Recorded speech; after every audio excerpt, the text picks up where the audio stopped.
Bollywood is back. तो विकी कौशल और रश्मिका मंदाना की छावा का टीजर आ चुका है, जिसे देखने के बाद मेरे मन में वो एक उम्मीद की किरण जाग उठी है कि बॉलीवुड अभी भी मरा नहीं है। जहां स्त्री सिनेमैटिक यूनिवर्स या कह लो मोडॉक हॉरर सिनेमैटिक यूनिवर्स की तरफ से दिनेश जैन लेके आए हैं छावा, विच मीन्स लायंस कब यानी कि शेर का बच्चा। जहां ये मूवी हिस्टोरिकल ड्रामा होने वाली है हमारे छत्रपति संभाजी महाराज जी के ऊपर, the son of the Chhatrapati Shivaji Maharaj ji, starring Vicky Kaushal as Chhatrapati Sambhaji Maharaj ji, Rashmika Mandanna as Shri Yesubai Bhosale और अक्षय खन्ना एज दी औरंगजेब। जहां सबसे पहले अगर तुमने पूरे टीजर में अक्षय खन्ना को नहीं पहचाना तो welcome to the team, because you are not the only one, क्योंकि मैं भी नहीं पहचान पाया था भाई कि औरंगजेब यानी कि अक्षय खन्ना औरंगजेब का किरदार निभा रहे, वो भी ऐसा। जिसमें सबसे ज्यादा तारीफ करनी चाहिए है मेकअप डिपार्टमेंट की कि भाई ऐसे लुक को वो लोग ने बनाया है, यानी कि द रॉयल्टी, द रिचनेस, उसके ऊपर से जो एक्सट्रीम लेवल ऑफ रियलिज्म और डिटेलिंग पे ध्यान दिया है ना, वो सबसे ज्यादा अच्छी बात है। और ये सिर्फ और सिर्फ अक्षय खन्ना के साथ नहीं बल्कि इस पूरे टीजर के एनवायरनमेंट में साफ साफ झलकता है। लाइक अगर तुम इस टीजर के फर्स्ट फ्रेम पे ध्यान दोगे ना तो तुम्हें दिख जाएगा कि यार यहाँ पे ये जो पूरा का पूरा एनवायरनमेंट ये लोग ने क्रिएट किया है उसमें कलर ग्रेडिंग के साथ कितना अच्छा खासा खेला है ये लोग ने। बट वो बात अलग है कि अगर तुम यहाँ पे ज्यादा प्रॉपरली ध्यान दोगे ना तो तुम्हें समझ में आ जाएगा कि ये जितने भी सारे लोग हैं ना वो प्रोबेबली सीजीआई के थ्रू ही बनाए गए हैं। क्योंकि अगर तुम यहाँ पे इस सेक्शन पे ध्यान दोगे ना तो तुम्हें दिख जाएगा कि एडिटर के द्वारा एक छोटी सी गलती हो गई है, और वो गलती ये है कि औरंगजेब के एक सिपाही को उसने बनाना ही भूल गया है। ये बंदा पता नहीं किसके साथ लड़ रहा है। इवन अगर तुम नेक्स्ट फ्रेम में ध्यान दोगे ना तो ये जो पूरा का पूरा आसमान है ना वो भी पूरा नकली लग रहा है। बट कमेंट्स में मुझे गरियाने से और मेरे अगेंस्ट गुस्सा होने से पहले तुम मेरी पूरी बात सुनो कि मैं बस यहाँ पे नेट पिकिंग कर रहा हूँ, क्योंकि इसके जो आगे के फ्रेम्स है ना वो लाजवाब है भाई। They are extremely gorgeous and beautiful.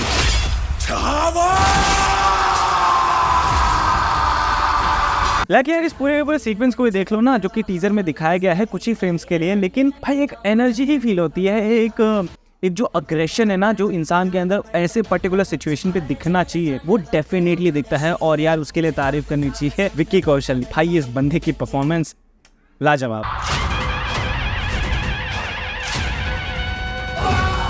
और इसका बैकग्राउंड म्यूजिक भी ना बिल्कुल भी डिसअपॉइंट नहीं करता, क्योंकि अगर तुम ध्यान से सुनने की कोशिश भी करोगे ना तो तुम्हें बैकग्राउंड में यानी कि पीछे ड्रम्स की अपबीट म्यूजिक तो सुनाई देती है, लेकिन उसी के साथ साथ शेर की चिंगाड़ भी सुनाई देती है।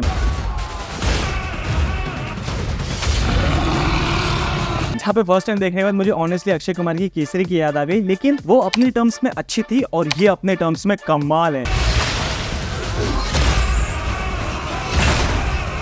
उसके बाद हमें अक्षय खन्ना का फर्स्ट लुक दिखाया जाता है एज औरंगजेब एंड लिटरली भाई ही इज अनरिकॉग्नाइजेबल। शिवा गया और अपनी सोच जिंदा छोड़ गया। और फिर उसके बाद आता है Vicky Kaushal as Chhatrapati Sambhaji Maharaj on his throne.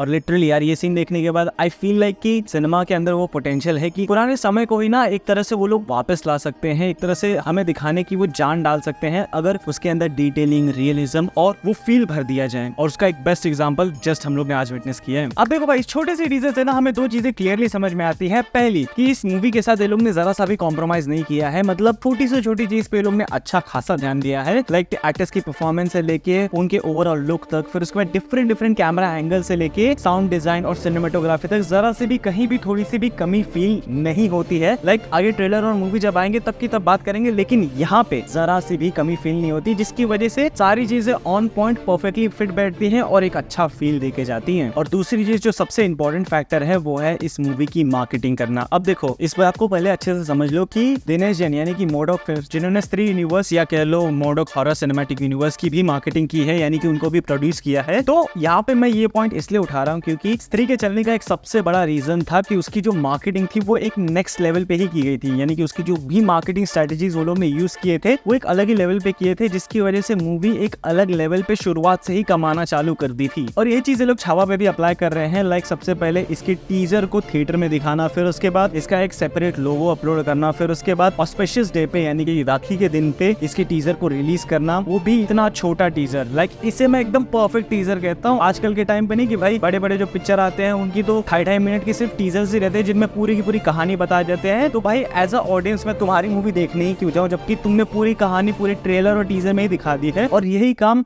ये लोग नहीं करते हैं। That's why I call it a perfect teaser. So overall teaser मुझे काफी अच्छा और परफेक्ट लगा, जिसपे तुम अपने ओपिनियंस बताओ कि तुम्हें कैसे लगा। और हाँ, इसी के साथ साथ अगर तुम्हें इस टीजर का मेरा रिएक्शन देखना है तो मैंने वो वीडियो बना के इसी चैनल पे डाल दी है, यानी कि इससे पहले ही तुम्हें मिल जाएगी। जिसके लिए मैं सोच रहा था कि एक स्पेसिफिक और चैनल बना दूं, लेकिन उससे पहले मैं सोचा कि भाई एक बार इस पे तो डाल के देख लूं कि तुम लोग मेरा थोबड़ा देखना चाहते हो कि नहीं। बाकी उस टीजर रिएक्शन पे अच्छा रिस्पॉन्स आता है तो मैं डेफिनेटली एक अलग से सेपरेट चैनल बनाऊंगा इसके लिए, जिसमें तुम अपने ओपिनियंस बता देना।